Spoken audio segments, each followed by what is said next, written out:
مسجد اقصی وہ عظمت والا مقام ہے جہاں سے معراج کے موقع پر رسول اللہ صلی اللہ علیہ وسلم کو عالم بالا کا سفر کرایا گیا۔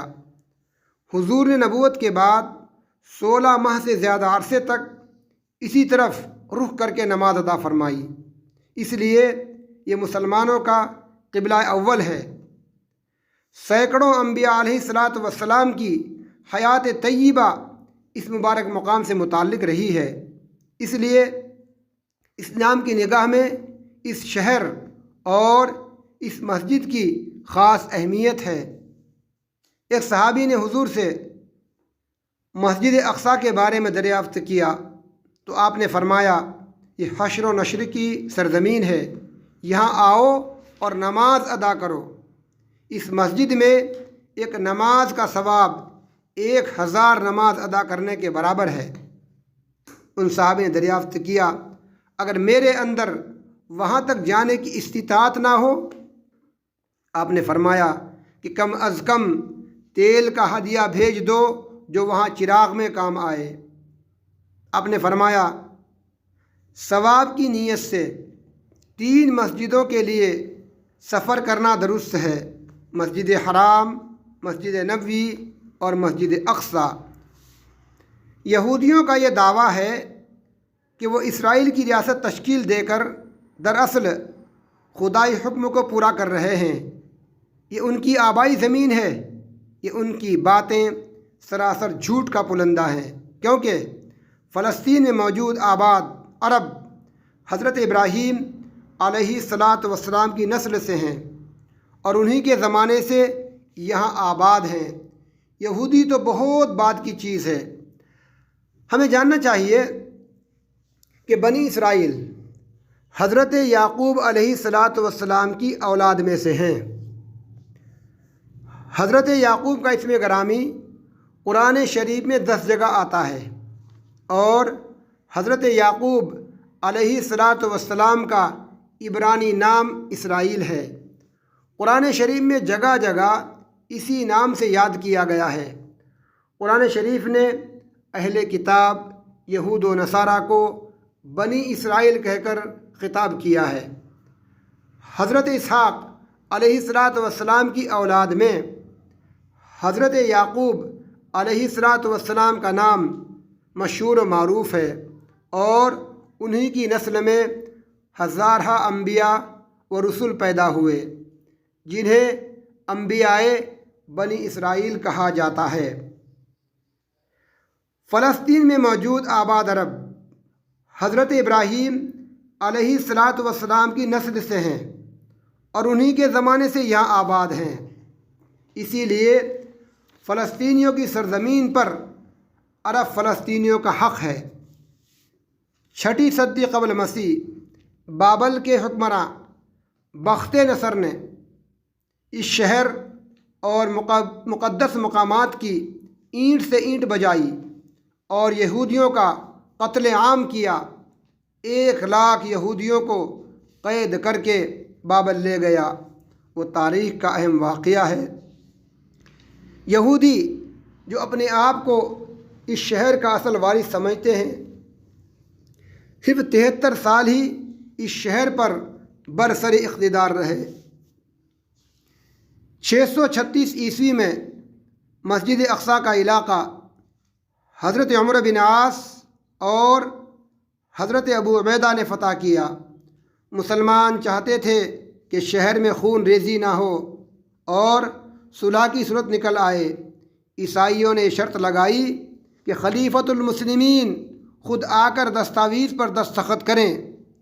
حضرت عمر رضی اللہ تعالیٰ عنہ نے اسے قبول فرما لیا اور معاہدے کی تحریر عمل میں آئی۔ اس کے بعد سے یہاں پر برابر مسلمان حکمراں رہے۔ 11ویں صدی عیسوی میں صلیبی جنگیں شروع ہوئی اور 23 شعبان 492 ہجری کو عیسائی دوبارہ مسجد اقصی میں داخل ہوئے۔ انہوں نے شہر میں ایسا قتل عام مچایا کہ بچے، بوڑھے، جوان، مرد، عورت سب کو بلا امتیاز قتل کر دیا۔ ان کا یہ سفاکانہ رویہ ٹھیک اس کے برعکس تھا جو حضرت عمر اور مسلمان فاتحین نے یہودیوں کے ساتھ روا رکھا۔ اس واقعے نے سارے عالم اسلام کو بے چین اور بے سکون کر دیا تھا، یہاں تک کہ سلطان صلاح الدین ایوبی مصر کے تخت اقتدار پر جلوہ افروز ہوئے اور شام کے علاقے فتح کرتے ہوئے 1187 عیسوی میں مسجد اقصیٰ کو فتح کیا۔ صلاح الدین ایوبی نے احسان فراموش عیسائیوں کے ساتھ ایسا رحم دلی کا سلوک کیا کہ تاریخ میں اس کی مثال کم ملتی ہے۔ 91 سال کے بعد قبۃ الصخرہ پر لگائی گئی سنہری صلیب اتار دی گئی اور اس کی جگہ ہلال نصب کیا گیا۔ جبھی سے ہلال مسلم ملکوں کا شعار سمجھا جانے لگا۔ خلافت عثمانیہ ترکی کے دور میں یہودیوں نے سازشیں رچنی شروع کر دی۔ کسی خلیفہ نے کسی قیمت پر یہودیوں کو فلسطین میں زمین خریدنے کی اجازت نہیں دی۔ بالآخر مغربی سازشوں سے خلافت عثمانیہ کا خاتمہ ہوا اور 1948 عیسوی میں عالم اسلام کے قلب میں اسرائیل کا چرا گھونپ دیا گیا اور 1967 میں مسلمانوں کا قبلہ اول مسلمانوں کے ہاتھ سے جاتا رہا۔ مسلمانوں کے لیے یہ سب سے بڑا حادثہ تھا۔ اگر اس واقعے پر آسمان خون بہاتا اور زمین کا سینہ شق ہو جاتا تو بھی باعث تعجب نہ تھا، لیکن افسوس ہے ہم مسلمانوں کی بے حسی کہ ہماری نسلوں نے تو اس واقعے کو بھی صفائے دل سے بھلا دیا ہے، صفائے دل سے مٹا دیا ہے۔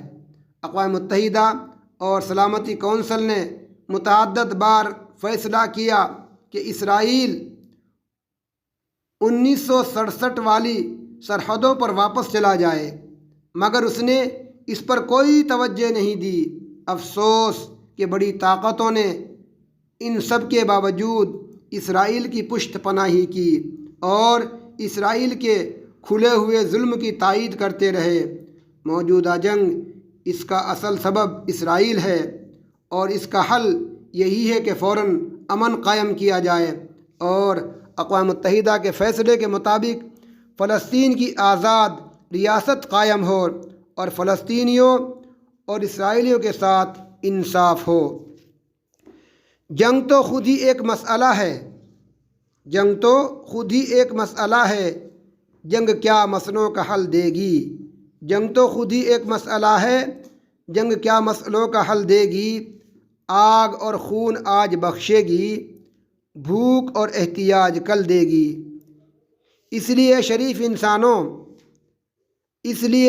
انسانوں جنگ ٹلتی رہے تو بہتر ہے، اس لیے شریف انسانوں جنگ ٹلتی رہے تو بہتر ہے، آپ اور ہم سبھی کے آنگن میں شمع جلتی رہے تو بہتر ہے۔